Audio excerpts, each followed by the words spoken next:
Hello dear friends, welcome to IFS. This is Rohit. कैसे हैं आप सभी लोग? तो जैसा कि आप लोगों को पता है कि हमारी लेक्चर सीरीज चल रही है एस्टिमेशन थ्योरी के ऊपर, ठीक है, जिसमें आज जो है हमारा लेक्चर नंबर 2 है, ठीक है। तो सबसे पहले सभी लोग इस लिंक को शेयर कर दीजिए अपने दोस्तों के साथ, अपने ग्रुप में, टेलीग्राम ग्रुप, व्हाट्सएप अपने स्टेटस पे लगा दिए ताकि और लोग भी यहाँ पे ज्वाइन हो पाए। फिर हम अपने आज के सेशन को यहाँ पे स्टार्ट करने वाले हैं, ठीक है। तो जैसा कि आप लोगों को पता है कि हमने अपने प्रीवियस लेक्चर में क्या डिस्कस किया था, अपने कैरेक्टरिस्टिक ऑफ गुड एस्टिमेटर का पहला जो कैरेक्टरिस्टिक है दैट इज अनबायस्डनेस, उसको यहाँ पे हमने डिस्कस किया हुआ था, ठीक है। आज जो है वो सॉरी आज जो है वो हम दूसरा कैरेक्टरिस्टिक डिस्कस करने वाले हैं दैट इज कंसिस्टेंसी के बारे में, ठीक है। तो फटाफट सभी लोग शेयर कर दीजिए और सभी लोग ज्वाइन हो जाइए फटाफट, ठीक है। फिर हम स्टार्ट करेंगे, ठीक है। तो आज जो है वो लेक्चर नंबर 2 है, ठीक है, जिसमें हम क्या डिस्कस करने वाले हैं, कंसिस्टेंसी के बारे में, ठीक है। और साथ में उससे रिलेटेड पहले कंसिस्टेंसी का कॉन्सेप्ट क्लियर करेंगे कि एक्चुअल में कंसिस्टेंसी होता क्या है, ठीक है, और किस तरह से उसको निकालते हैं और फाइंड करते हैं, ठीक है। फिर उससे रिलेटेड जो भी हमारे पीवाईक्यू है वो, और साथ में कुछ एक्स्ट्रा क्वेश्चन भी यहाँ पे हम देखने वाले हैं, ठीक है।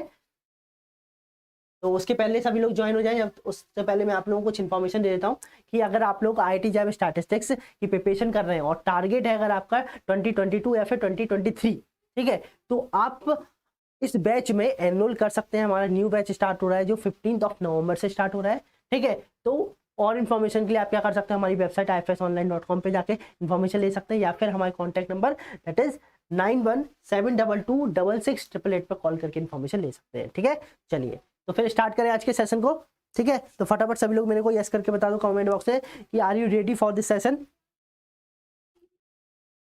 चलिए तो स्टार्ट करते हैं सेशन को। तो सबसे पहले जान लेते हैं कि एक्चुअल में कंसिस्टेंसी होता क्या है हमारा, ठीक है। कि अगर किसी लोगों ने यहाँ पे जो नए जुड़े हुए हैं और उन्हें नहीं पता है कि अनबायसनेस क्या होता है, ठीक है, जो हम ऑलरेडी अपने प्रीवियस लेक्चर में डिस्कस कर चुके हैं, तो इस सेशन के बाद वहां जाके आप लोग उस लेक्चर को देख सकते हैं, ठीक है। चलिए चलिए तो पहले जान लेते हैं कंसिस्टेंसी क्या होता है। तो कंसिस्टेंसी एक हमारा कैरेक्टरिस्टिक है किसका, गुड एस्टिमेटर, जिससे हम आइडेंटिफाई करते हैं कि कोई भी हमारा एक एस्टिमेटर है, ठीक है। एस्टिमेटर जैसे कि मैंने बता चुका क्या है, एक फंक्शन ऑफ रैंडम सैंपल है जिसका हम यूज करके क्या करते हैं, अपने पैरामीटर को एस्टिमेट करते हैं, उसको हम क्या बोलते हैं, एस्टिमेटर बोलते हैं, ठीक है। चलिए तो एक कोई भी हमने एक एस्टिमेटर लिया TN, ठीक है, जो क्या है एक्चुअली फंक्शन है सैंपल वैल्यूज का, x1 x2 x3 up to xn। हमने मान लिया कि n रैंडम सैंपल है जो हमने किसी पॉपुलेशन से निकाला हुआ है, ठीक है, based on the random sample of size n, जिसका साइज n है, यानी कि n सैंपल हमने निकाले हुए हैं, ठीक है। उसके बाद क्या दिया हुआ है, is said to be consistent estimator. इस TN को हम कंसिस्टेंट एस्टिमेटर कब कहेंगे, हम जब कहेंगे जब हमारा TN जो, ठीक है, वो क्या करे, कन्वर्स करे किसको, फंक्शन ऑफ द पैरामीटर को या फिर पैरामीटर को, ठीक है, जिसके कन्वर्जन हमें प्रूव करना है, ठीक है, इन प्रोबेबिलिटी। यानी कि एक तरह से ये डेफिनेशन किसकी, हमारी कन्वर्ज इन प्रोबेबिलिटी की है, ठीक है। तो अगर हमारा कोई भी सैंपल वैल्यू, ठीक है, यानी कि फंक्शन ऑफ सैंपल वैल्यू अगर हमारे पास क्या है, वो कन्वर्स कर रहा है, ठीक है, किसी पर्टिकुलर फंक्शन ऑफ थीटा को या फिर थीटा को, तो उस केस में हम क्या बोलेंगे कि जो TN है हमारा फंक्शन ऑफ सैंपल वैल्यू है, वो हमारा क्या है, कंसिस्टेंट एस्टिमेटर है उस फंक्शन ऑफ पैरामीटर को या फिर पैरामीटर को। क्लियर? या फिर अदर वर्ड्स हम क्या कह सकते हैं, TN is a consistent estimator of gamma theta, यानी कि TN कंसिस्टेंट एस्टिमेटर है गामा थीटा का इफ फॉर एवरी एप्सिलॉन, यानी कि जो हमारा एप्सिलॉन, कोई भी एक क्वेश्चन ले लिया हमने, एप्सिलॉन जो कैसा है, पॉजिटिव है, और एक ईटा लिया that is greater than 0, there exist a positive integer, ये कोई पॉजिटिव इंटीजर है n जो कि ग्रेटर देन इक्वल टू है सम कांस्टेंट m से, ठीक है, such that TN minus gamma theta is less than epsilon tends to 0, यानी कि इसकी जो प्रोबेबिलिटी है वो क्या है, tends to 0 when sample size should be large, ठीक है। कहने का मतलब ये क्या है, हमारी कन्वर्जेंस इन प्रोबेबिलिटी की डेफिनेशन ही है। इसका मतलब होता है कन्वर्जेंस का एक्चुअली मतलब क्या होता है कि वो गामा थीटा की तरफ वो क्या कर रहा है, कन्वर्स कर रहा है, ठीक है, जब हमारा सैंपल साइज लार्ज हो जाए तभी देखो कन्वर्स करे, यानी कि उसका तब जा रहा है, यानी कि उन दोनों के बीच में डिस्टेंस क्या हो रही है, कम होती जा रही है, जैसे ही कि जैसे हमारा सैंपल साइज बढ़ता जा रहा है। देखो यहाँ पे TN और गामा थीटा दोनों का डिफरेंस क्या है, और एब्सोल्यूट डिफरेंस ले रहे हैं, ठीक है, वो क्या है, एक कोई कांस्टेंट पॉजिटिव कांस्टेंट से लेस देन है, वो टेंड्स टू 0 कर रहा है, यानी कि प्रोबेबिलिटी इसकी टेंड्स टू 0, यानी कि वो ऑलमोस्ट क्या है, नहीं हो रहा है, ठीक है। दैट मींस जब हमारा n टेंड्स टू इन्फिनिटी है। क्लियर हुआ यहाँ तक सब लोगों को? चलिए ये तो डेफिनेशन हो गई, ठीक है। अब इसको प्रूव कैसे करते हैं और मतलब क्या होता है, और थोड़ा सा डिटेल में जान लेते हैं इसके बारे में, ठीक है। इतना याद रखो, कंसिस्टेंसी हम प्रूव कर सकते हैं कन्वर्जन प्रोबेबिलिटी से, ठीक है। तो कुछ एग्जांपल से हम समझ लेते हैं एक्चुअल में होता है क्या है। ठीक है, जैसे एक सिंपल एग्जांपल ले लेते हैं नॉर्मल पॉपुलेशन का हम। ठीक है, हमारे पास कुछ सैंपल दिया है x1 x2 dot dot xn। ठीक है, drawn from the normal population. ठीक है, जिसका मीन क्या है हमारा म्यू है और वेरिएंस कितना है सिग्मा स्क्वायर। ठीक है, ये हमको सपोज गिवन है। हमें क्या करना है, म्यू का क्या निकालना है, कंसिस्टेंट एस्टिमेटर निकालना है। ठीक है, तो कन्वर्जन प्रोबेबिलिटी क्या कहती है कि अगर हमारे ये क्या है रैंडम सैंपल है या फिर आईआईडी है हमारे, ठीक है, या फिर इंडिपेंडेंटली आइडेंटिकली डिस्ट्रीब्यूटेड है, तो उस केस में हम कन्वर्जन प्रोबेबिलिटी का यूज क्या कर सकते हैं, किंचन थ्योरम का यूज करके निकाल सकते हैं। ठीक है, किंचन थ्योरम क्या कहती है एक्चुअल में, किंचन थ्योरम कहते हैं कि अगर हमारे पास x1 x2 x3 dot dot xn जो है वो अगर आईआईडी है, ठीक है, क्या है आईआईडी है, तो हमारा जो फंक्शन है सपोज एक्स बार, ठीक है, क्या मतलब हुआ, that is 1/n summation xi जो है, ठीक है, वो क्या करेगा, कन्वर्जन प्रोबेबिलिटी किसका करेगा, conversion probability to expected value of that function of sample value. Clear, तो वही चीज है, और फिर यही हमारा क्या कहलाएगा, एक्स बार जो है वो consistent estimator of expected value of X bar. और आपको पता है कि expected value of X bar क्या होता है हमारा, म्यू के बराबर होता है, यानी कि पॉपुलेशन मीन के बराबर होता है, that is equal to mu. So we can say that x bar, that is the function of the sample value, is the conversion probability to the parameter mu, or we can say that x bar is an consistent estimator of parameter mu। Clear हो यहां तक सब लोगों को? ठीक है, तो ये हमारा क्या हो गया, कंसिस्टेंट एस्टिमेटर हो गया। Sir this is very fast, कोई बात नहीं, थोड़ा सा स्लो कर लेते हैं हम। ठीक है, चलिए, तो क्या है एक्चुअल में, मैं एक बार फिर से रिपीट कर देता हूँ। ठीक है, कि मान लो हमने क्या लिया हुआ है कि कुछ एन रैंडम सैंपल ले लिए हुए हैं, ठीक है, जो कहाँ से निकाले हमने, नॉर्मल पॉपुलेशन का, जिसका मीन क्या है, म्यू है, और वेरिएंस क्या है, सिग्मा स्क्वायर। दोनों ही हमारे कैसे अननोन है सपोज। ठीक है, फिर इसमें एक्चुअल में जो कंसिस्टेंट एस्टिमेटर होता है, यानी कंसिस्टेंसी होती है, वो एक्चुअल में कन्वर्जन प्रोबेबिलिटी होती है। क्या होती है, कन्वर्जेंस इन प्रोबेबिलिटी होती है। अगर हम प्रूव कर दें कोई भी फंक्शन ऑफ सैंपल वैल्यू जो है वो अगर कन्वर्ट करते हैं किसी एक पर्टिकुलर वैल्यू को, ठीक है, पर्टिकुलर वैल्यू को या फिर पैरामीटर को, तो हम कह सकते हैं कि वो हमारा फंक्शन ऑफ सैंपल वैल्यू जो होगा वो कंसिस्टेंट एस्टिमेटर होगा उस पैरामीटर के लिए। ठीक है, फॉर एग्जाम्पल जैसे कि आपको पता है कि अगर किंचन थ्योरम आप लोगों ने पढ़ी होगी, मे भी अगर नहीं पढ़ी हो तो कोई बात नहीं, मैं एक बार रिपीट कर देता हूँ किंचन थ्योरम क्या होती है। ठीक है, किंचन थ्योरम कहती है कि अगर हमारे पास कुछ रैंडम सैंपल दिए हुए हैं, वो कैसे हमारे आईआईडी है, आईआईडी का मतलब इंडिपेंडेंटली एंड आइडेंटिकली डिस्ट्रीब्यूटेड। ठीक है, तो उस केस में हमारा एक फंक्शन ऑफ सैंपल वैल्यू लिया हमने एक्स बार, ठीक है, ये कन्वर्जन प्रोबेबिलिटी किसको करेगा, उसके एक्सपेक्टेशन को, किसको करेगा, उसके एक्सपेक्टेशन, ये किंचन थ्योरम होती है हमारी। ठीक है, अब इसका एक्सपेक्टेशन आप लोगों को पता ही होगा, expected value of X bar क्या होता है, normal population, that is the population mean, that is mu, यहाँ पे म्यू हो गया। ठीक है, तो इससे हम क्या बोल सकते हैं कि जो एक्स बार है यानी कि सैंपल मीन है, वो हमारा क्या है, कंसिस्टेंट एस्टिमेटर है किसका, म्यू का। क्यों, क्योंकि ये कन्वर्जन प्रोबेबिलिटी कर रहा है किसको, पॉपुलेशन मीन म्यू को। क्लियर हुआ कि मिस्टर प्रोग्रामर?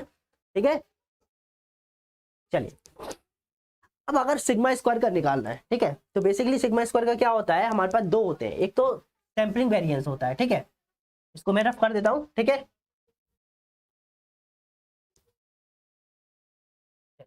तो जैसे कि हमने माना कि सपोज एस स्क्वायर लिया हुआ है, ठीक है, जो कि क्या है, 1/n-1 summation xi minus X bar का होल स्क्वायर। ठीक है, यही होता है हमारा।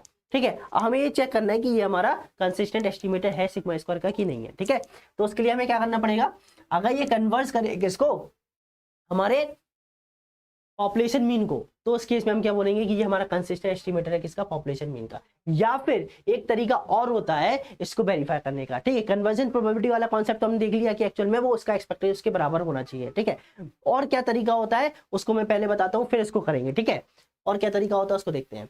ठीक है, एक तरीका होता है सफिशिएंट कंडीशन का। ठीक है, अगर आपको सफिशिएंट कंडीशन से करना है तो उससे भी कर सकते हो। ठीक है, होती क्या है सफिशिएंट कंडीशन, उसको पहले देख लेते हैं। ठीक है, तो सफिशिएंट कंडीशन क्या बोलती है हमारी कंसिस्टेंसी की, अगर कोई भी हमारे पास TN sequence of random variable है, यानी कोई भी एक एस्टिमेटर है हमारे पास, ठीक है, वो उस केस में उसका जो एक्सपेक्टेशन होगा वो किसको टेंस करना चाहिए, गामा थीटा को, as n tends to infinite. अब ये वाली पहली कंडीशन ध्यान से देखो, अगर तो ये कंडीशन किसकी होती है हमारी, यही तो कन्वर्जन प्रोबेबिलिटी की कंडीशन होती है, for n tends to infinite पे जो एक्सपेक्टेशन होगा वो यही होता। ठीक है, बस लिखने का तरीका अलग हो जाता है, बाकी है वही चीज। ठीक है, यानी कि अगर एक्सपेक्टेशन ऑफ टीएन जो है, यानी कि एस्टिमेटर का टीएन वो किसको टेस्ट कर रहा है, गामा थीटा को टेस्ट कर रहा है, जब हमारा एन टेंड्स टू कितनी हो जाए, इन्फिनिटी। ठीक है, और दूसरी कंडीशन क्या होती है हमारी सफिशिएंट कंडीशन, अगर वेरिएंस है टीएन का वो क्या हो जाए हमारा, टेंड्स टू 0 हो जाए, जब हमारा सैंपल साइज लार्ज हो जाए उस केस में। अगर ये दो कंडीशन सेटिस्फाई होती है हमारी, तो उस केस में हम बोल देंगे कि टीएन जो है वो हमारा कंसिस्टेंट एस्टिमेटर है, किसका, गामा थीटा का। ठीक है, चलिए अब जो हमने लिया था उसको हम सॉल्व करके देख लेते हैं जरा। ठीक है, जैसे कि हमने लिया था S square, that is 1/n-1 summation xi minus X bar का होल स्क्वायर। ठीक है, चलिए अब इसका जरा एक्सपेक्टेशन निकाल के देखते हैं। ठीक है, क्योंकि हमें क्या करना है, एक्सपेक्टेशन किसके इक्वल आना चाहिए, जिसका वो unbiased estimator, sorry consistent estimator है, जब हम क्या करते हैं n tends to infinite put करें तब। ठीक है, तो पहले हमें एक्सपेक्टेशन निकालना तो पड़ेगा इसका। ठीक है, क्या करना पड़ेगा, हमें इसका एक्सपेक्टेशन निकालना पड़ेगा। देखो कैसे निकालेंगे, तो क्या हो जाएगा 1/n-1 summation xi minus X bar का होल स्क्वायर, और एक्सपेक्टेशन यहाँ पे आ जाएगा। ठीक है ना, अब इसको एक काम करते हैं, होल स्क्वायर पहले ओपन कर लेते हैं, एक्सपेक्टेशन को एक काम करते हैं बाहर रहने देते हैं अभी। ठीक है,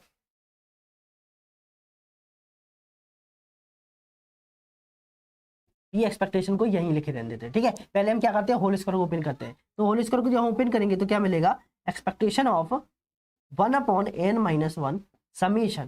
ठीक है, होल स्क्वायर ओपन करूँ तो क्या होगा, A square plus B square minus 2ab। ठीक है, अब इसको सॉल्व तो कर ही लोगे आप लोग। ठीक है, तो मैं फाइनली लिख दूं क्या आएगा। ठीक है, तो ये क्या मिलेगा हमको, एक्सपेक्टेशन ऑफ 1/n-1। ठीक है, समेशन xi स्क्वायर क्या आएगा, समेशन xi स्क्वायर। ठीक है, minus N x bar square. ठीक है, क्यों ऐसा क्यों हुआ, देखो अगर समेशन अंदर जाएगा तो ये क्या हो जाएगा, एन एक्स बार स्क्वायर हो जाएगा। ठीक है, और यहाँ पे क्या हो जाएगा, समेशन एक्स आई हो जाएगा, और समेशन एक्स आई मतलब क्या होता है, समेशन एक्स आई मतलब होता है कि एक्स बार इंटू एन। ठीक है, तो यहाँ पे 2n into x bar square हो गया, तो ये दोनों आपस में सब्ट्रैक्ट होंगे तो माइनस का एन एक्स बार स्क्वायर बचेगा। ठीक है, क्लियर हुआ यहाँ तक ना। अब एक्सपेक्टेशन को अंदर ले जा जरा, तो हम एक्सपेक्टेशन को अंदर ले जाते हैं अगर, देखो क्या मिलेगा आपको। तो क्या निकाल लेते हैं एक्चुअल में हम, expected value of S n square. ठीक है, दैट इज इक्वल टू क्या है, वहां पर 1/n-1 बाहर कर देते हैं। ठीक है, फिर यहाँ पे क्या आएगा, समीशन बाहर आ जाएगा, expected value of x I square. Expected value of x I square क्या हो जाएगा हमारे पे, देख लेते हैं जरा, expected value of x I square. ठीक है, और यहाँ पे एन कर देते हैं समीशन की जगह। ठीक है, और यहाँ पे आ जाएगा माइनस का n into expected value of x bar square. ठीक है, अब आपको पता होगा कि expected value of x I square क्या है, अगर एक्स नॉर्मल को फॉलो कर रहा है, जैसे फॉर एग्जांपल जैसे एक्स जो है वो नॉर्मल को फॉलो कर रहा है हमारा with mean mu and variance sigma square. तो मीन क्या होता है इसका, मीन होता है म्यू, और वेरियंस कितना होता है इसका, सिग्मा स्क्वायर। अगर आपसे पूछे expected value of x I square कितना होगा, तो क्या होगा, इसका दिस प्लस इसका स्क्वायर, यानी कि sigma square plus mu square. ठीक है, तो यहाँ पे कितना हो जाएगा, 1/n-1 क्या आ जाएगा, n into sigma square plus mu square. ठीक है, माइनस, अब यहाँ पे देखो, यहाँ पे कितना आएगा, expected value of X bar square कितना होगा, expected value of X bar square भी वही हो जाएगा, बस फर्क कितना आएगा, वेरियंस में डिवाइड बाय n हो जाता है। तो यहाँ पे कितना आ जाएगा, n into sigma square upon n plus mu square. ठीक है, यहाँ तक कोई दिक्कत हो तो पूछ लेना कि किस तरह से आया है। ठीक है, चलिए अब यहाँ पे ध्यान से देखो, ये एन म्यू स्क्वायर है और यहाँ पे भी एन म्यू स्क्वायर, तो ये वाला पार्ट तो कैंसिल हो जाएगा, क्या बचेगा हमारे पास, दैट इज 1/n-1, अंदर हो गया हमारे पास एन सिग्मा स्क्वायर माइनस का सिग्मा स्क्वायर। ठीक है, दैट इज इक्वल टू कितना है, सिग्मा स्क्वायर कॉमन ले लो, तो 1/n-1, तो सिग्मा स्क्वायर कॉमन लिया तो अंदर बचा n-1, n-1 से n-1 कैंसिल होगा तो कितना आ जाएगा, सिग्मा स्क्वायर। देखो एक्सपेक्टेशन जो है वो हमारा किसके बराबर आ रहा है, सिग्मा स्क्वायर, तो यानी कि ये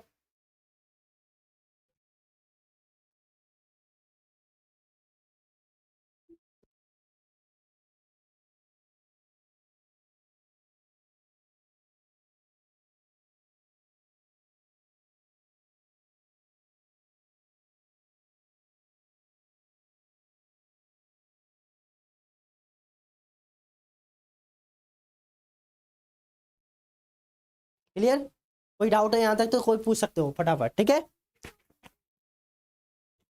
चलिए तो ये आ गया, तो ये हमारा अनबायस्ड एस्टिमेटर तो आ गया, और साथ में कंसिस्टेंट एस्टिमेटर के लिए पहली कंडीशन तो सेटिस्फाई हो गई। हम n tends to infinite put करें या ना पुट करें तब भी हमारा सिग्मा स्क्वायर आ ही रहा है, so we can say that पहली कंडीशन इज सेटिस्फाइड। ठीक है, अब दूसरी कंडीशन सेटिस्फाई करने के लिए वेरिएंस निकालना पड़ेगा। तो वेरिएंस कैसे निकालोगे, देखो मैं बताता हूँ वेरिएंस कैसे निकालना है। तो वेरिएंस ऑफ एस स्क्वायर, ठीक है, अब वेरिएंस ऑफ एस स्क्वायर निकालने के लिए यहाँ पे ध्यान से देखो, ये लिखा हुआ है summation xi minus X bar का होल स्क्वायर। ठीक है, अगर आप लोगों को याद हो कि अगर हम क्या करते हैं, कोई x है हमारे पास, ठीक है, जो नॉर्मल को फॉलो कर रहा था, उसमें से उसके मीन को माइनस करते हैं, और मीन तो अननोन है तो उसके हमें अनबायस्ड एस्टिमेटर लेना पड़ेगा, तो हमने x बार लिया और उसके स्टैंडर्ड डेविएशन से डिवाइड कर देंगे। मान लो स्टैंडर्ड डेविएशन लिया हमने सिग्मा, ठीक है, का उसका होल स्क्वायर अगर हम कर देते हैं, क्या कर देते हैं उसका होल स्क्वायर, तो वो किसको फॉलो करता है, हमारा फॉलो करता है काई square with n-1 degree of freedom के साथ। क्यों, क्योंकि एक हमने एक्स वाई जो लिया वो डिपेंडेंट वेरिएबल है हमारा। ठीक है, और यहाँ पे अब हम समीशन कर दें तो क्या हो जाएगा, सॉरी यहाँ पे समीशन करेंगे तब आएगा। ठीक है, क्योंकि n रैंडम वेरिएबल है। क्लियर हुआ, summation i equal to 1 to n X I, यहाँ पे एक्स आई है, माइनस एक्स बार का whole square follow chi square with n- degree of freedom. That means इसका अगर एक्सपेक्ट है, आप लोगों को पता होगा कि काई स्क्वायर का जो एक्सपेक्टेशन होता है वो किसके बराबर होता है, उसका डिग्री ऑफ फ्रीडम के बाद।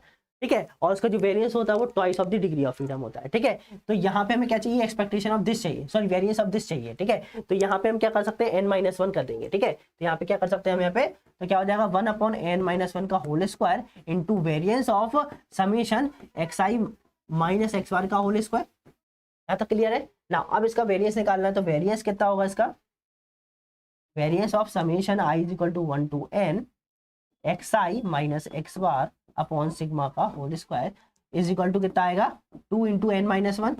ठीक है ना।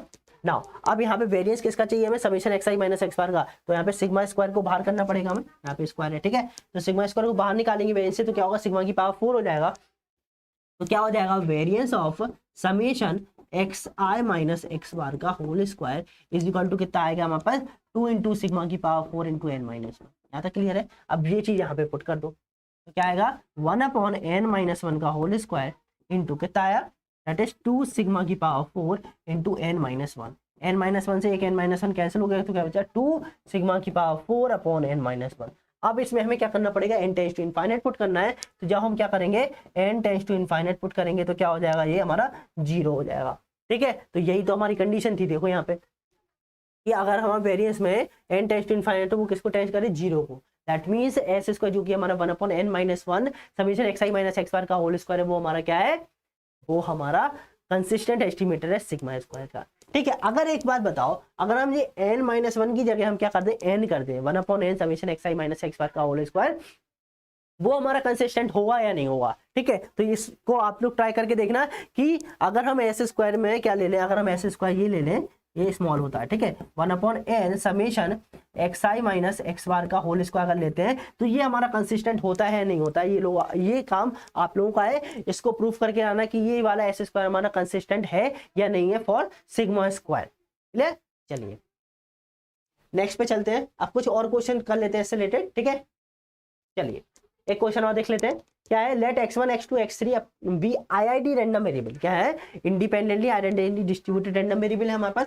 ठीक है, हैविंग नॉर्मल विथ मीन, जिसका मीन म्यू है और वेरिएंस सिग्मा स्क्वायर है। Distribution where mu follow, mu belong किसको कर रहा है, रियल नंबर को, और सिग्मा जो है वो ग्रेटर देन 0 है। ठीक है, उसने क्या किया, एक नया वेरिएबल डिफाइन किया, या फिर हम बोले एक फंक्शन डिफाइन किया सैंपल वैल्यू का, जो कि क्या है 1/2n स्क्वायर समीशन, और वो भी double summation i equal to 1 to n है और j equal to 1 to n है। ठीक है, xi माइनस xj का होल स्क्वायर, देन w जो है वो हमारा कैसा है, एज एन एस्टिमेट। w क्या है, सिग्मा स्क्वायर का एस्टिमेटर है। तो पूछा है इनमें से कौन सा स्टेटमेंट ट्रू हो। क्या बोला, ये biased consistency, unbiased consistent, biased inconsistent, unbiased inconsistent, यानी कि हमें ये बताना है कि जो w है वो हमारा अनबायस्ड है, कंसिस्टेंट है, या फिर दोनों है। ठीक है, तो ये चीज हमें चेक करनी है कि w हमारा कंसिस्टेंट या फिर अनबायस्ड है कि नहीं है सिग्मा स्क्वायर का। ठीक है, तो फटाफट सभी लोग ट्राई करिए इस क्वेश्चन को, फटाफट सभी लोग ट्राई करिए इसको। कैसे करोगे? तो सबसे पहले तो हम क्या चेक करेंगे, अनबायसनेस चेक करेंगे, ठीक है, अनबायस है कि नहीं है, ठीक है। तो अनबायस के लिए मैंने कल के ही लेक्चर में आप लोगों को बताया था कि अनबायसनेस कैसे चेक करते हैं, कि अगर उसका एक्सपेक्टेशन जो है वो हमारे जिसका एस्टिमेटर यानी कि सिग्मा स्क्वायर का उसके इक्वल आ जाता है तो वो हमारा अनबायसनेस कहलाएगा, ठीक है। तो चेक करते हैं जरा, ठीक है, आप लोग भी ट्राई करो, मैं भी यहाँ पे ट्राई करता हूँ, ठीक है। तो यहाँ पे जो एक्सपेक्टेड वैल्यू ऑफ डब्ल्यू निकालना है हमको, क्या निकालना है, एक्सपेक्टेड वैल्यू ऑफ डब्ल्यू, ठीक है।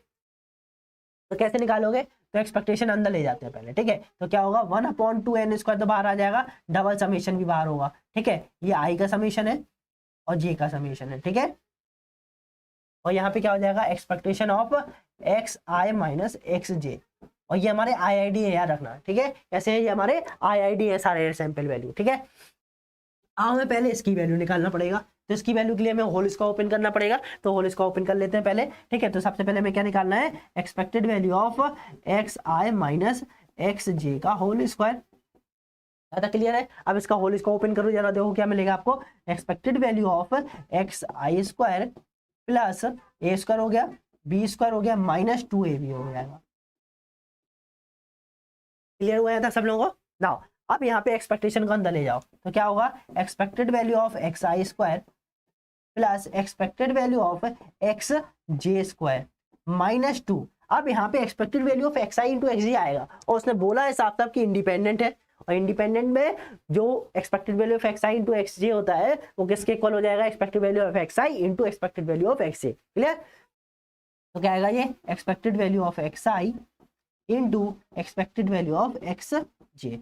यहाँ तक क्लियर हुआ? नाउ अब expected value of x I square कितना है, एक्स किसको फॉलो कर रहा है, नॉर्मल को। अभी अभी मैंने बताया कि नॉर्मल को है तो उसका एक्सपेक्टेशन तो आपको पता ही है क्या होगा, म्यू होगा, और उसका वेरिएंस जो होगा वो कितना होगा, सिग्मा स्क्वायर होगा। तो उसका एक्सपेक्टेशन कितना होगा, expectation of x I square कितना होगा, that is variance of x I plus expectation of x I का होल स्क्वायर, ये होगा। अब वेरिएंस कितना है, ये सिग्मा स्क्वायर है, ठीक है, that is equal to sigma square plus mu square, ठीक है। तो यहाँ पे सब्स्टिट्यूट कर दो फटाफट, ठीक है। तो क्या है मिलेगा आपको, that is sigma square plus mu square plus, ये भी सेम रहेगा क्योंकि आइडेंटिकल है सारे, ठीक है। तो sigma square plus mu square minus expected value of x I कितना है, म्यू है, वो भी म्यू है, तो 2 म्यू स्क्वायर हो जाएगा, कितना हो जाएगा, 2 म्यू स्क्वायर। अब यहाँ पे mu square plus mu square, 2 mu square से ये माइनस का 2 म्यू स्क्वायर कैंसिल हो गया, तो क्या आ गया हमारे पास, 2 म्यू स्क्वायर आ गया, कितना आ गया, 2 सिग्मा स्क्वायर, कितना, 2 सिग्मा स्क्वायर। अब यहाँ पे पुट कर दो जरा। अब एक चीज और, जब हम यहाँ पे पुट कर देंगे तो ये कांस्टेंट आएगा कि नहीं आएगा, है कि नहीं।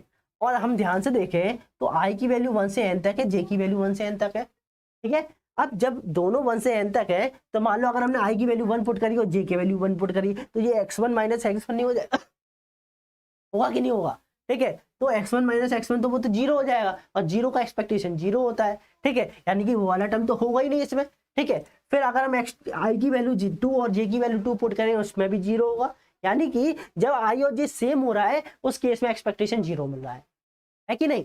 तो यानी कि कितने हमारे सेम आएंगे, आई और जे कब कब सेम होगा, इतने टर्म होंगे ऐसे कि जिसमें वो सेम होंगे, n टर्म होंगे, क्योंकि n आई की वैल्यू 1 लेंगे, 2 लेंगे, 3 अप टू n तक लेंगे, उन सभी में हमारा क्या होगा, 0 होगा। तो यानी कि इसमें से कितने टर्म गायब हो गए, हमारे n टर्म गायब हो जाएंगे, ठीक है। अब टोटल टर्म बचे कितने, यहाँ पे अगर ध्यान से देखें तो डबल समेशन एक n का है दूसरा भी n का है, तो टोटल टर्म कितने होंगे उसके अंदर अगर ओपन करा जाएगा, ठीक है। तो n स्क्वायर टर्म होंगे, ठीक है। अब n स्क्वायर में से n टर्म को माइनस कर देंगे, क्यों, क्योंकि n टर्म वाले तो 0 है, तो यहाँ पे कितना आएगा हमारे पास, व्हाट वी गेट, यहाँ पे मैं लिख देता हूँ नेक्स्ट स्लाइड में,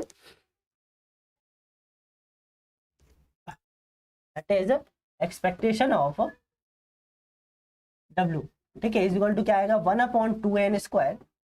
अब यहाँ पे मेरे को बताओ डबल समेशन का क्या आएगा, टोटल टर्म n स्क्वायर है, उसमें से n माइनस कर दिया, ठीक है। और expected value of x I minus X J का होल स्क्वायर में कितना निकाला, दैट इज 2 सिग्मा स्क्वायर निकाला। कोई दिक्कत यहाँ तक, 2 से ये 2 कैंसिल हो गया। अब यहाँ पे n कॉमन लेके कैंसिल हो गया, तो क्या बचेगा यहाँ पे नीचे 1/n, ऊपर आ जाएगा n minus 1 into sigma square, यानी कि एक्सपेक्टेशन ऑफ w जो है वो क्या है हमारा, n minus 1/n into sigma square.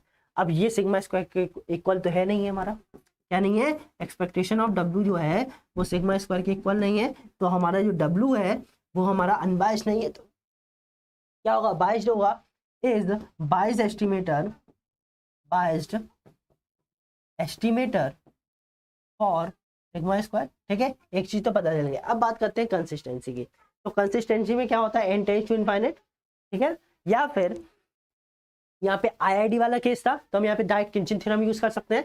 ठीक है, क्या यूज कर सकते हैं हम, किंचिन थ्योरम। तो किंचिन थ्योरम क्या बोलती है हमारे पास कि जब आईआईडी वाला केस हो तो हमारा जो डब्ल्यू होगा वो कन्वर्ज इन प्रोबेबिलिटी टू किसका होगा, एक्सपेक्टेशन ऑफ डब्ल्यू। ठीक है, as n tends to infinite, ये कंडीशन याद रखना। ठीक है, एन की टेंड्स टू इनफाइनाइट होना चाहिए। ठीक है, तो बस डब्ल्यू, एक्सपेक्टेशन ऑफ डब्ल्यू क्या होगा हमारा, दैट इज, देखो यहाँ पे n minus n upon n लिखा है, तो यहाँ पे n tends to infinite put करो जरा। ठीक है, इसको थोड़ा सिंप्लीफाई करते हैं पहले। ठीक है, तो 1 minus 1 upon n into sigma square कर सकते हैं। अब इसमें n tends to infinite put कर लो। ठीक है, तो W is consistent estimator of sigma square, आया ना। ठीक है, तो इससे हमें फायदा क्या हुआ, हमें वेरिएंस नहीं निकालना पड़ा, नहीं तो हमें चेक करने के लिए वेरिएंस निकालना पड़ता। क्लियर हुआ। तो इस तरह से आप क्या कर सकते हो, तो यहाँ पे ये पता चल गया कि W जो है वो कंसिस्टेंट एस्टिमेटर है बट अनबायस्ड नहीं है। ठीक है, यहाँ पे W जो है, W is consistent estimator, consistent for sigma square. तो ऑप्शन कौन सा करेक्ट हो जाएगा मेरा, देख लेते हैं एक बार जरा, ऑप्शन कौन सा दिया था हमको, क्या बोला उसने, बायस्ड है और कंसिस्टेंट है। ठीक है, देखो ऑप्शन ए में ही दिख रहा है, बायस्ड एंड कंसिस्टेंट। क्लियर हुआ किस तरह से अप्रोच करना है। ठीक है, तो इस तरह से आपके क्वेश्चन बन सकते हैं अनबायस्ड और कंसिस्टेंट पे। ठीक है, चलिए नेक्स्ट क्वेश्चन देख लेते हैं। और चलिए नेक्स्ट एक क्वेश्चन के पहले एक प्रॉपर्टी और है जो बहुत इंपॉर्टेंट है कंसिस्टेंसी के लिए, क्योंकि इस प्रॉपर्टी पे बेस्ड कई क्वेश्चन हमारे सॉल्व होते हैं। ठीक है, जो एग्जाम में आपके आते हैं। ठीक है, क्या है प्रॉपर्टी हमारी, invariance property of consistent estimator. Invariance property का मतलब क्या है, पहले प्रॉपर्टी समझ लेते हैं, उसके बाद आगे चलेंगे। ठीक है, इसमें क्या बोलता है इनवेरियंस प्रॉपर्टी में कि अगर हमारे पास सपोज कोई भी एक कंसिस्टेंट एस्टिमेटर है Tn। ठीक है, क्या है, Tn जो है कंसिस्टेंट एस्टिमेटर है, इज कंसिस्टेंट एस्टिमेटर फॉर कोई भी पैरामीटर का फंक्शन होगा, सपोज गामा थीटा मान लिया। ठीक है, क्या मान लिया, गामा थीटा। ठीक है, और साथ में एक हमने माना कोई एक फंक्शन डिफाइन किया हमने, साई फंक्शन ले लिया हमने, साई डॉट, जो कैसा है हमारा, कंटिन्यूअस फंक्शन है। कैसा है, कंटिन्यूअस फंक्शन है, कंटिन्यूअस फंक्शन है। ठीक है, नाउ तो फिर उस केस में ये क्या इम्प्लाई करेगा, अगर Tn जो है कंसिस्टेंट एस्टिमेटर है गामा थीटा का और एक कोई फंक्शन डिफाइन है जो कंटिन्यूअस है हमारा।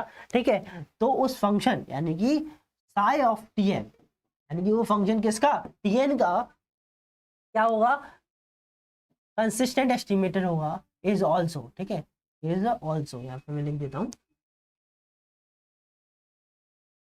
Is also consistent estimator for psi of that function that is gamma theta। Clear, इसका मतलब क्या है मैं बता देता हूँ। फॉर एग्जाम्पल जैसे मैं कहूँ कि एक्स बार जो है हमारा वो क्या है, कंसिस्टेंट एस्टिमेटर है, कंसिस्टेंट एस्टिमेटर है इसके लिए, थीटा के लिए। ठीक है, क्लियर हुआ। अब हमने क्या है, एक रेसिप्रोकल फंक्शन ले लिया किसका, इसका। ठीक है, तो वो क्या कहलाएगा, दैट इज 1 अपॉन एक्स बार। अगर एक्स बार कंसिस्टेंट एस्टिमेटर है थीटा का, तो बताओ 1 अपॉन एक्स बार किसका कंसिस्टेंट एस्टिमेटर होगा। तो सिंपल सी बात है, by the invariance property we can say that 1 upon x bar is consistent estimator for 1 by theta, क्योंकि उसका ही फंक्शन यानी कि इनवर्स फंक्शन ले लेंगे। क्लियर हुआ, क्लियर हुआ। ठीक है, तो ये हमारा क्या हो गया, कंसिस्टेंट एस्टिमेटर यानी कि invariance property for, this is most important, इस पे बेस्ड क्वेश्चन डेफिनेटली पूछा ही जाता है। ठीक है, चलिए सी से रिलेटेड एक क्वेश्चन देख लेते हैं। ठीक है, चलिए फटाफट आप लोग ट्राई करिए इस क्वेश्चन को पहले। ठीक है, तो क्वेश्चन क्या कह रहा है इसमें, late x1 x2 x3 up to xn। ठीक है, क्या दिया हुआ है हमको, रैंडम सैंपल दिया हुआ है, जो कहाँ से निकाला हमने, यूनिफॉर्म पॉपुलेशन की, जिसकी रेंज है 0 से लेके थीटा, और थीटा जो है वो पॉजिटिव है हमारा। ठीक है, जो कि ऐसा है हमारा अननोन, कैसा है, अननोन पैरामीटर है। तो सिंपल सी बात, इसी को एस्टिमेट करना होगा हमें। ठीक है ना, फिर बोला है एक लार्जेस्ट ऑर्डर स्टैटिस्टिक्स हमने लिया हुआ है, क्या लिया हुआ है, लार्जेस्ट ऑर्डर स्टैटिस्टिक्स, या फिर हम बोल सकते हैं max of x1 x2 x3 up to xn, ठीक है, या फिर हम क्या बोलते हैं इसको nth ऑर्डर स्टैटिस्टिक्स भी, ठीक है। फिर बोला then which of the following is और are consistent estimator for theta की पावर 3, यानी कि हमें बताना है थीटा की पावर 3 का कंसिस्टेंट एस्टिमेटर, ठीक है। अगर ऑप्शन में ध्यान से देखो तो पावर 3 दिख रही तीनों में, ठीक है। दैट मीन्स अगर हम क्या निकाल लें थीटा का कंसिस्टेंट एस्टिमेटर, अगर ले थीटा का कंसिस्टेंट एस्टिमेटर निकाल ले तो हमें क्या मिल जाएगा थीटा क्यूब का, क्योंकि जो आएगा उसकी पावर 3 कर देंगे बाय द इनवेरियंस प्रॉपर्टी, ठीक है। तो पहले थीटा का कैसे निकालेंगे, तो सबसे पहले तो अगर हम ध्यान दें पहले ऑप्शन में क्या लिखा है 8xn क्यूब, ये नहीं है nth ऑर्डर स्टैटिस्टिक्स नहीं है, ये ब्रैकेट नहीं लगा, ये सिर्फ एक सैंपल वैल्यू है हमारा, यानी कि एक वेरिएबल है हमारा जो इसमें से लिया हुआ है आखिरी वाला, ठीक है।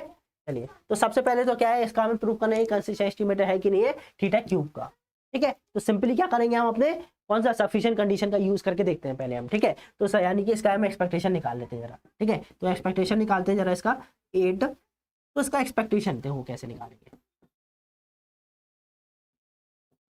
क्या आएगा 8 तो कांस्टेंट बाहर हो गया, expected value of x n cube, ठीक है। एक्सपेक्टेशन तो आप लोगों को पता हो किस तरह से निकालते हैं, निकालने का तरीका 8 इंटीग्रेशन ऑफ जहाँ की रेंज कितनी है 0 से लेके theta x n cube into f of x, जो पीडीएफ दिया हुआ है विद रिस्पेक्ट टू डीएक्स, ठीक है।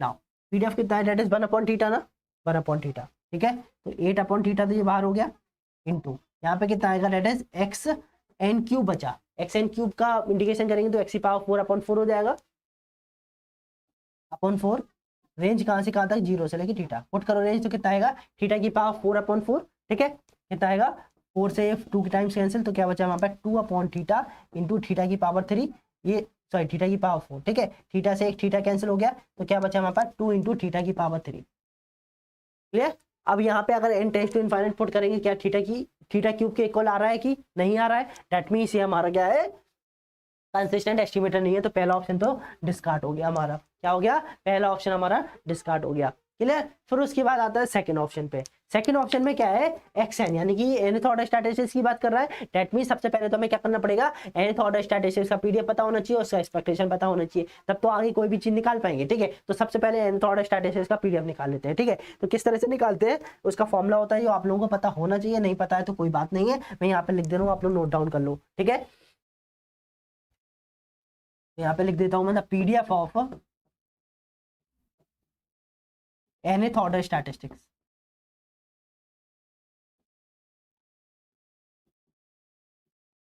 ठीक है। इस क्या होता है एफ ऑफ एक्स एन, ठीक है, is equal to n into capital f of x whole power n minus 1, ठीक है, into small f of x यानी कि पीडीएफ। अब कैपिटल एफ ऑफ एक्स आप लोगों को पता होगा कि डिस्ट्रीब्यूशन फंक्शन होता है, क्या होता है डिस्ट्रीब्यूशन फंक्शन होता है, ठीक है, क्लियर। चलिए तो देख लेते हैं डिस्ट्रीब्यूशन फंक्शन निकालेंगे सबसे पहले हम,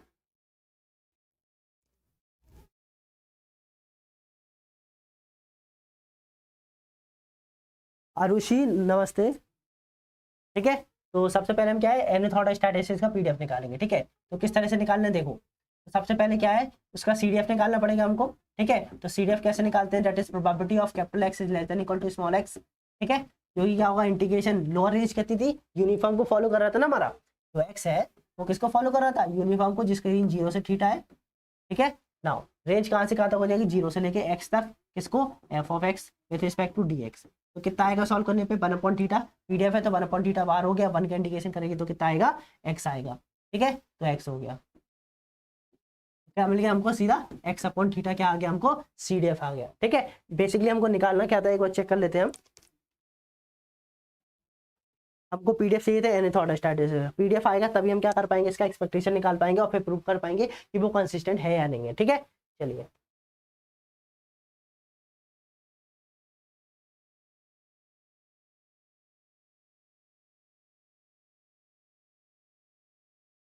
क्लियर। नाउ अब सबसे पहले क्या है पीडीएफ nth ऑर्डर स्टैटिस्टिक्स का, ठीक है, कितना आएगा दैट इज n इंटू सीडीएफ कितना है that is x upon theta की होल पावर कितना आएगा n माइनस 1 इंटू पीडीएफ कितना है दैट इज 1 अपॉन थीटा, तो 1 अपॉन थीटा हो गया, ठीक है। तो सॉल्व करने पे क्या मिलेगा हमको what we get n upon theta की power n into X to the power n minus 1। Clear हुआ? ये पीडीएफ तो हो गया हमारा। हमें क्या करना है एक्चुअल में, हमें देखो मैं पहले समझा देता हूँ फिर आप करना, ठीक है। इसको सबसे पहले उसने क्या करना, xn यानी कि nth ऑर्डर स्टैटिस्टिक्स पावर 3 है, ये प्रूव करना कि कंसिस्टेंट एस्टिमेटर होगा थीटा की पावर 3। देखो पावर इस पे भी 3 लगी है, पावर इस पे भी 3 लगा है, यानी कि अगर हम सिर्फ इतना भी प्रूव कर दें कि nth ऑर्डर स्टैटिस्टिक्स जो है वो कंसिस्टेंट एस्टिमेटर ऑफ थीटा का, तो हम क्या करेंगे, इनवेरियंस प्रॉपर्टी का यूज करके बोल सकते हैं कि nth ऑर्डर स्टैटिस्टिक्स पावर 3 जो है वो कंसिस्टेंट एस्टिमेटर है थीटा का, थीटा की पावर 3 का, ठीक है। तो मेन काम हमारा क्या है, nth ऑर्डर स्टैटिस्टिक्स का पीडीएफ जो है क्या होना चाहिए हमारा, किसके इक्वल होना चाहिए, थीटा के इक्वल, ठीक है। तो देखो किस तरह से करेंगे उसको। तो सबसे पहले उसका एक्सपेक्टेशन निकालना पड़ेगा, ठीक है। तो एक्सपेक्टेशन निकाल लेते हैं, या फिर किंचिन थ्योरम का भी आप यूज कर सकते हो, ठीक है। तो किंचिन थ्योरम क्या कहती है हमारी, कि जो nth ऑर्डर स्टैटिस्टिक्स है, सबसे पहले तो इसका एक्सपेक्टेशन निकाल लेते हैं, क्योंकि हमें एक्सपेक्टेशन की जरूरत तो पड़ेगी, ठीक है। तो इसका एक्सपेक्टेशन क्या होगा हमारा, एक काम करते हैं और थोड़ा, ठीक है, क्या कि यहाँ पर हम nth ऑर्डर स्टैटिस्टिक्स को y से रिप्रेजेंट कर लेते, ठीक है। यहाँ पे nth आएगा, ठीक है। तो उससे होगा क्या, हमारा लिखने में थोड़ा सा आसानी हो जाएगी। तो क्या हो जाएगा, n अपॉन थीटा की पावर n इंटू y की पावर n माइनस। कोई दिक्कत तो नहीं है, बस हमने क्या किया, nth ऑर्डर स्टैटिस्टिक्स y से रिप्रेजेंट कर लिया ताकि हमें लिखने में आसानी होगी, कंफ्यूजन ना हो हमें, ठीक है ना। इसमें भी y कर देते, ठीक है। अब हमें क्या करना है, एक्सपेक्टेशन ऑफ y निकालना, ठीक है। तो कैसे निकालेंगे, integration y into PDF of y कितना है, दैट इज n अपॉन थीटा की power n into Y to the power n minus 1 with respect to D Y. Range तो वही रहेगी हमारी 0 से थीटा, उसमें तो कोई फर्क आएगा नहीं हमारा, ठीक है। चलिए कोई दिक्कत हो किसी को यहाँ पे पूछ सकता है वो, ठीक है। n अपॉन थीटा की पावर n, ठीक है। अब यहाँ पे क्या हो जाएगा, y इंटू वाई की पावर n माइनस 1, तो पावर ऐड हो जाएगी तो y की पावर n हो जाएगा, और y की पावर n का इंटीग्रेशन करेंगे तो क्या मिलेगा, y की power n plus 1 upon n plus 1, y की power n plus 1 upon n plus 1, ठीक है। क्लियर हुआ ना। अब यहाँ पे रेंज क्या है, 0 से लेके थीटा तक है। अब जब पुट करोगे रेंज तो क्या मिलेगा, n upon n plus 1 into theta की power n plus 1 upon theta की पावर n। अब इसको कैंसिल आउट करोगे तो क्या बचेगा, यहाँ पे थीटा बचेगा सिंपल, ठीक है। तो क्या आ जाएगा हमारे पास, n upon n plus 1 into theta. Clear now, अब यहाँ पे हम किंचिन थ्योरम का यूज करके निकाल सकते हैं, ठीक है। या फिर आप सिंपली किसका यूज कर सकते हो, सफिशिएंट कंडीशन का भी यूज कर सकते हो। That means for n tends to infinite, और n tends to infinite, expected value of y जो हो जाएगा वो किसको टेंस करेगा, थीटा को टेंस करेगा। देखो कैसे, देखो यहाँ पे क्या करो, नीचे से n कॉमन ले लो, अंदर क्या बचेगा 1 प्लस n, ये दोनों कैंसिल हो गया। अब यहाँ पे n tends to infinite put करो जरा, तो क्या होगा, 1 plus 1 upon infinite, 1 upon infinite यानी कि 0, यानी कि सिंपल 1। तो 1 इंटू थीटा कितना आ जाएगा, थीटा आ जाएगा, ठीक है। तो वही यहाँ पे मैंने लिखा हुआ है, ठीक है। दैट मीन्स क्या इंप्लाई कर रहा, जो y है जिसको हमने क्या माना nth ऑर्डर स्टैटिस्टिक्स, वो क्या है हमारा कंसिस्टेंट एस्टिमेटर होगा फॉर थीटा के लिए, ठीक है। और बाय इनवेरियंस प्रॉपर्टी हम क्या कह सकते हैं, y इनवेरियंस प्रॉपर्टी, ठीक है। इनवेरियंस प्रॉपर्टी क्या कहता है, इनवेरियंस प्रॉपर्टी, अगर हम इसका कोई फंक्शन ले लेते हैं, ठीक है, वो कंसिस्टेंट एस्टिमेटर होगा सेम फंक्शन उसके, ठीक है। तो इसका फंक्शन कौन सा लेता है, क्यू फंक्शन ले लेते हैं इसका। ये ऑल्सो किसके कंसिस्टेंट एस्टिमेटर होगा, थीटा की पावर 3 के, ठीक है।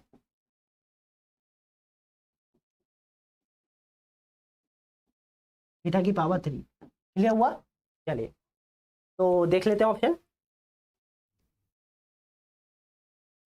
ना। ऑप्शन में देखो वही है कि इसकी पावर क्यूब थीटा के, यानी कि ये ऑप्शन नंबर बी जो होगा वो करेक्ट हो जाएगा। क्लियर हुआ सब लोगों को, कोई डाउट है किसी को यहाँ पे, तो वो यहाँ पे पूछ सकता है, ठीक है। चलिए अब बात आती है थर्ड ऑप्शन की।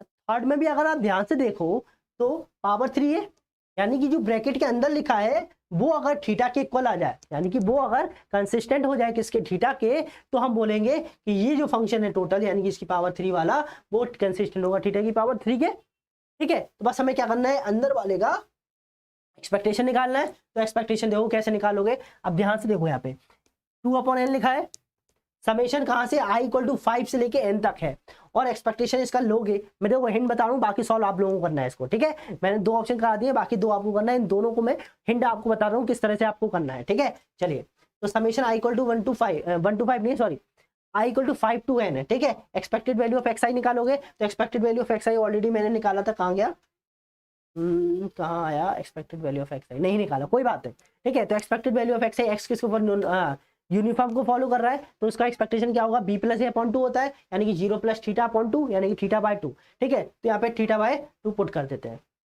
एक सेकेंड होल्ड करना।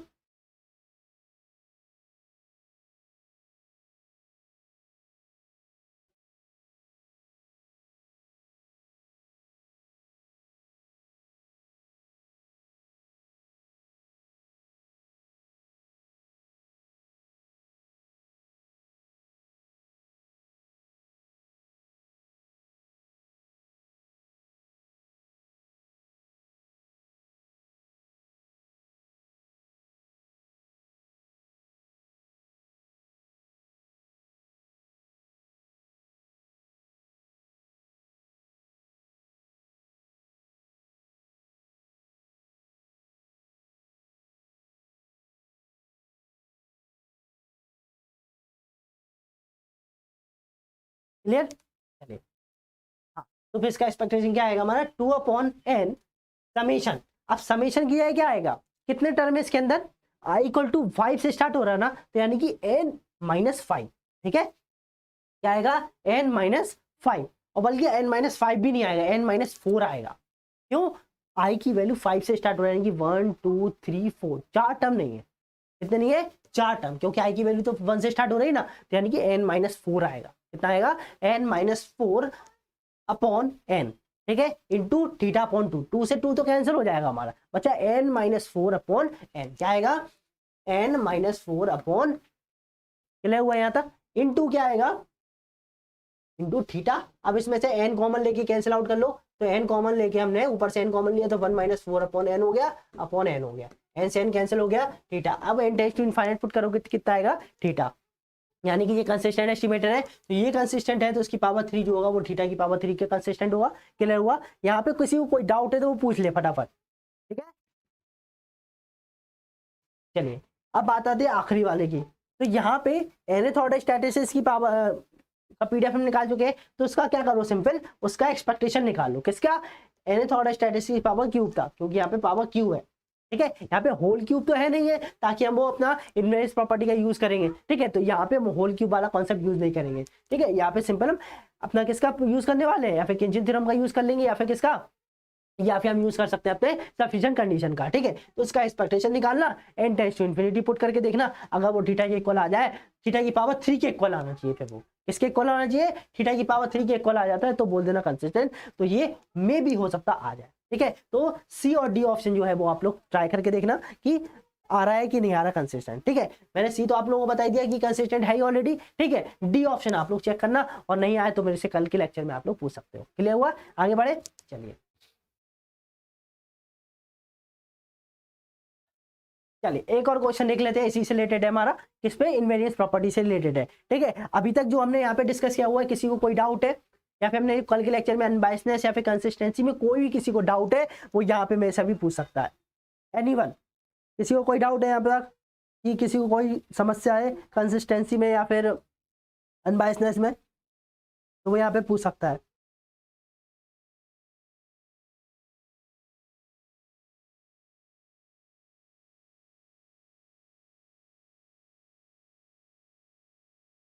चलिए, तो फिर आगे बढ़ते हैं हम। क्या बोला है नेक्स्ट क्वेश्चन में, let x1 x2 x2 x3 up to xn दिया हुआ है विथ कॉमन पीडीएफ। क्या है, आईडी है तो सिंपल सी बात है, पीडीएफ सेम होगा सबका, ठीक है। क्या दिया हुआ, theta upon x to the power theta plus 1, यहाँ पे रेंज है 1 से लेके इनफाइनाइट है, थीटा भी जो है वो हमारा ग्रेटर देन 1 है, ठीक है।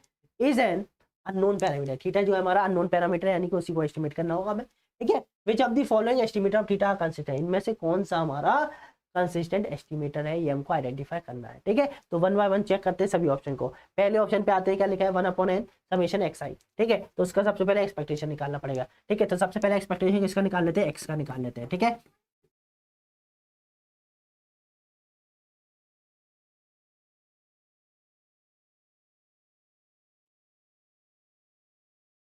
क्या आएगा, integration of x into f of x with respect to d x, range है 1 से लेके इनफाइनाइट। ठीक है, अब करो इंटीग्रेशन। तो क्या करेंगे, इसका इंटीग्रेशन करो, इसको पीडीएफ को पुट करो यहाँ पे। तो क्या आएगा हमारे पास, थीटा कांस्टेंट है बाहर हो गया, integration of x upon x की पावर थीटा प्लस 1 रेंज 1 से लेके इनफाइनाइट तक with respect to dx। Cancel हो जाएगा पहले, तो क्या बचेगा हमारे पास, basically theta into X to the power minus का थीटा इंटीग्रेशन फ्रॉम 1 से लेके infinite with respect to dx। अब इसका इंटीग्रेशन क्या करोगे तो क्या मिलेगा आपको, इसका इंटीग्रेशन करोगे तो x to the power minus theta plus 1। ठीक है, क्या मिलेगा आपको, x to the power minus theta plus 1 upon minus theta plus 1। ठीक है, रेंज कहाँ से कहाँ तक है, 1 से इनफाइनाइट तक, और थीटा यहाँ पे है ऑलरेडी। अब रेंज पुट करेंगे तो क्या मिलेगा हमको, माइनस इनफाइनाइट पुट करेंगे, और पावर कैसी है हमारी, नेगेटिव है। क्या है, पावर नेगेटिव है, डेट मीन्स 1 अपॉन इनफाइनाइट होगा, जो कि 0 हो जाएगा। ठीक है, तो अपर लिमिट के केस में तो क्या हो गया हमारा, ये 0 हो गया। माइनस और माइनस प्लस, कैसे प्लस, इन दोनों में से माइनस कॉमन ले लेते हैं, कोई दिक्कत तो नहीं है, तो थीटा -1 हो जाएगा हमारा। ठीक है, तो ये प्लस हो गया, क्या बचा, 1 अपॉन थीटा प्लस 1 हो गया। दैट मीन्स एक्सपेक्टेशन किसके इक्वल आ गया हमारा, एक्सपेक्टेशन जो है हमारा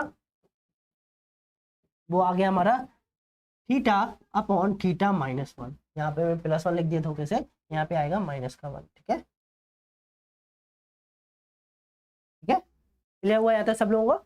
चलिए, तो एक्सपेक्टेशन तो आ गया इसका, हमें निकालना किसका एक्सपेक्टेशन, इसका। और हमें किसका कंसिस्टेंट पूछा है, थीटा का कंसिस्टेंट एस्टिमेटर पूछा है उसने। ठीक है, किसका पूछा है, थीटा का कंसिस्टेंट एस्टिमेटर। तो देखते हैं, अब यहाँ पे किसका निकालना, अगर हम इसमें इसका भी निकालेंगे तब भी हमारा इसके इक्वल तो आएगा नहीं, नहीं आएगा, इसके इक्वल आएगा नहीं वो। ठीक है, तो ये तो हमारा कैंसिल हो गया, ये हमारा कंसिस्टेंट नहीं है। अब आते हैं दूसरे पे, समेशन लॉग एक्स आई, किस बार, समेशन लॉग है। तो फिर सबसे पहले क्या निकाल लेते हैं, expectation of log X I निकाल लेते हैं। क्या करते हैं, summation of log X I. तो क्या निकालने वाले हैं हम, expectation of log of x I. ठीक है, क्या आएगा, summation of expectation of log X I, integration of theta constant बाहर हो गया, log X I into 1 upon X to the power theta minus theta plus 1 with respect to dx, range 1 से लेके infinite. अब इसका इंटीग्रेशन कैसे करेंगे हम, देखो इसका इंटीग्रेशन करने के लिए हम क्या कर सकते हैं, प्रोडक्ट रूल भी अप्लाई कर सकते हैं। हम यहाँ पे क्या कर सकते हैं, प्रोडक्ट रूल अप्लाई कर सकते हैं। ठीक है, तो प्रोडक्ट रूल अप्लाई करेंगे तो इसको हम क्या मानना पड़ेगा, u फर्स्ट टर्म, इसको मान लेंगे सेकंड टर्म। ठीक है, सेकंड टर्म, इसको मान लेते हैं फर्स्ट टर्म और इसको मान लेते हैं सेकंड टर्म। ठीक है, तो इसको इंडिकेट करेंगे तो क्या मिलेगा हमको, what you get, theta into u को रखेंगे,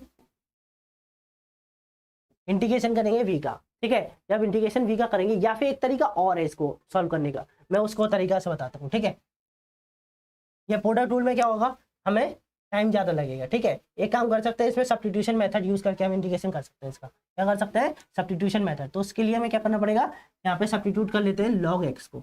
लॉग एक्स को मान लिया हमने टी, क्या कर लिया, लॉग एक्स को मान लिया हमने टी। तो जब इसको लेट करते हैं उसका हम डिफरेंशिएशन करेंगे, 1 upon x into d x is equal to d t, that is equal to d x is equal to कितना आएगा, एक्स इंटू डी टी, कितना आएगा, एक्स इंटू डी टी। अब देखो यहाँ पे क्या आएगा, theta into integration of log x को क्या माना हमने टी, तो यहाँ पे टी हो गया, इंटू फिर क्या आएगा, डी एक्स क्या लिखना पड़ेगा, एक्स इंटू डी टी। तो ये 1 upon x theta plus 1 into क्या आएगा यहाँ पे हमारा, एक्स इंटू डी टी। अब एक एक्स से ये वाला कैंसिल हो गया, तो क्या बचा हमारे पास, what we get, theta integration of क्या आएगा, टी इंटू यहाँ पे 1 upon X to the power theta है। ठीक है, तो 1 अपॉन एक्स, यहाँ पे अगर एक्स की वैल्यू निकालें तो e to the power t हो जाएगा कि नहीं हो जाएगा, कितना हो जाएगा, e to the power t, और ऊपर जाएगा क्योंकि रेसिप्रोकल में लिखा तो e to the power minus का टी इंटू थीटा हो जाएगा, क्योंकि पावर थीटा भी है। ठीक है, with respect to d t. और हम रेंज देखेंगे तो रेंज चेंज आएगी तो कितनी हो जाएगी, 0 से इनफाइनाइट हो जाएगी हमारी, क्योंकि लॉग वन की वैल्यू 0 होती है।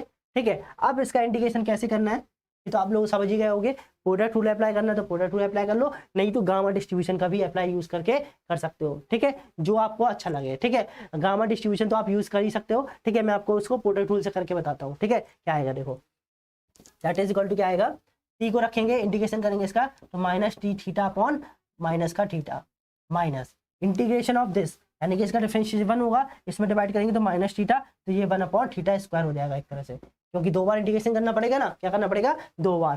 ठीक है, और यहाँ पे लिमिट क्या हो जाएगी, ई टू दी पावर माइनस का थीटा टी, लिमिट कहाँ से कहाँ तक, 0 से इनफाइनाइट।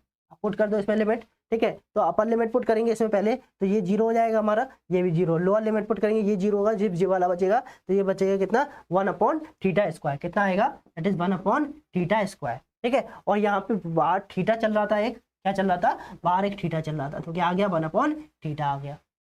दैट मीन्स इसका एक्सपेक्टेशन जो है log x का, वो किसके इक्वल आ रहा है, 1/θ क्या आ रहा है। बट हमें चाहिए किसके इक्वल चाहिए था, हमें कंसिस्टेंट चाहिए, यानी कि थीटा के इक्वल चाहिए, यानी कि ये भी पॉसिबल नहीं हो रहा है हमारा, क्या नहीं हो रहा है, ये भी पॉसिबल नहीं हो रहा है, ठीक है। और अगर हम ध्यान से देखें तो n/σxi जो है थर्ड ऑप्शन, ये तो कैंसिल हो गया हमारा, ठीक है। अब यहाँ पे देखें थर्ड ऑप्शन में n/σxi है, ठीक है। तो जब हमारा x बार जो है वो किसकी कंसिस्टेंट, एक तरह से θ/θ-1 की है, ठीक है। तो ये हमारा 1/n/σxi जो होगा वो किसके, θ-1/θ क्या होगा, थीटा के तो फिर भी नहीं है, ठीक है। तो ये भी डिस्कार्ड हो गया। अब लास्ट वाला देखते हैं, ठीक है। तो क्या है, n/log xi है, ठीक है, अपॉन में हो गया। कहने का मतलब मेरा ये है कि देखो,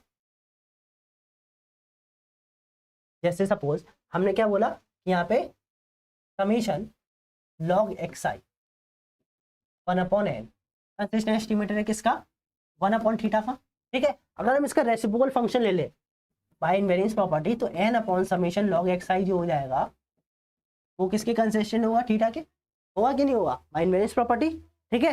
तो इस तरह से आप कर सकते हो। तो ऑप्शन नंबर हमारा कौन सा करेक्ट हो जाएगा, ऑप्शन नंबर 4 जो है वो करेक्ट हो जाएगा। क्लियर हो किस तरह से करना है सब लोगों को, कोई डाउट है यहाँ पे आप लोग पूछ सकते हो फटाफट, क्लियर। नहीं तो फिर आज के सेशन को फिर हम यहीं एंड करेंगे, क्लियर। एक क्वेश्चन मैं आप लोगों के लिए होमवर्क के लिए देता हूँ, ठीक है। तो वो आप लोगों को करना है, क्या है क्वेश्चन, मैं थोड़ा सा आपको हिंट दे देता हूँ क्या है, ठीक है। ये आप लोगों को ट्राई करना है कल, ठीक है। नहीं आएगा तो आप मेरे को कल के लेक्चर में पूछ सकते हो। क्या है question, let x1 x2 x3 random sample from uniform, ये भी कहाँ से है, यूनिफॉर्म से है, जिसकी रेंज थीटा से θ+1 दिया हुआ है, ठीक है।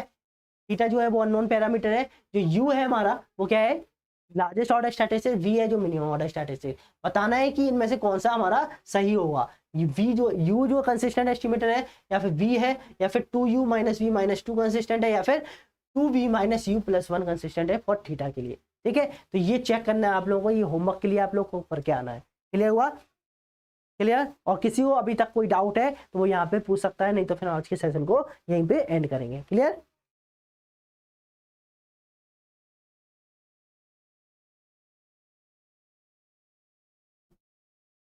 चलिए तो फिर एंड करते हैं अपने सेशन को, ठीक है। जाने से पहले आप लोगों को एक छोटी सी इन्फॉर्मेशन दे देता हूँ मैं, कि अगर आप लोग प्रैक्टिस करना चाहते हैं, ठीक है, अगर आप IIT JEM स्टैट्स की प्रिपरेशन कर रहे हैं और आपको प्रैक्टिस करनी है क्वेश्चंस की, तो हमारी टेस्ट सीरीज ऑलरेडी लॉन्च्ड है, ठीक है, जिसमें आपको टोटल 25 यूनिट मॉक टेस्ट मिलेंगे, और टोटल मॉक टेस्ट यानी कि फुल लेंथ मॉक टेस्ट जो होंगे वो 5 होंगे, ठीक है। जो जिसका पैटर्न जो होगा वो सेम एज इट इज जो होता है आपका IIT JEM का वही होगा, ठीक है। और साथ में क्या है, इसमें वीडियो सॉल्यूशन भी आपको प्रोवाइड मिलेगा। मान लो इन केस अगर कोई क्वेश्चन आपको नहीं आता तो आप देख सकते हैं कि एग्जाम में आपको उससे कैसे अप्रोच करना है, ठीक है, जिसका सब्सक्रिप्शन वैलिड रहेगा आपका 28 फेब तक, ठीक है। और कोई इन्फॉर्मेशन इससे रिलेटेड आपको चाहिए तो आप क्या कर सकते हो, हमारी वेबसाइट पे जा सकते हो ifsonline.com पे, या फिर आप हमारे कॉन्टैक्ट नंबर जो कि कितना है 7758924791 पे कॉन्टैक्ट कर सकते हैं। क्लियर, चलिए तो फिर एंड करते हैं अपने सेशन को। क्लियर, और एक बात और कि कल हमारा लेक्चर सेम टाइम पे यानी कि 3 PM पे ही होगा, ठीक है, जिसमें हम अपने नेक्स्ट कैरेक्टरिस्टिक को डिस्कस करेंगे, जिसमें हमारा कौन सा आएगा, सफिशिएंसी और एफिशिएंसी के बारे में, ठीक है। इन दोनों को ही हम कल के लेक्चर में यहाँ पे डिस्कस करने वाले हैं, ठीक है। चलिए, तो thank you very much and happy learning.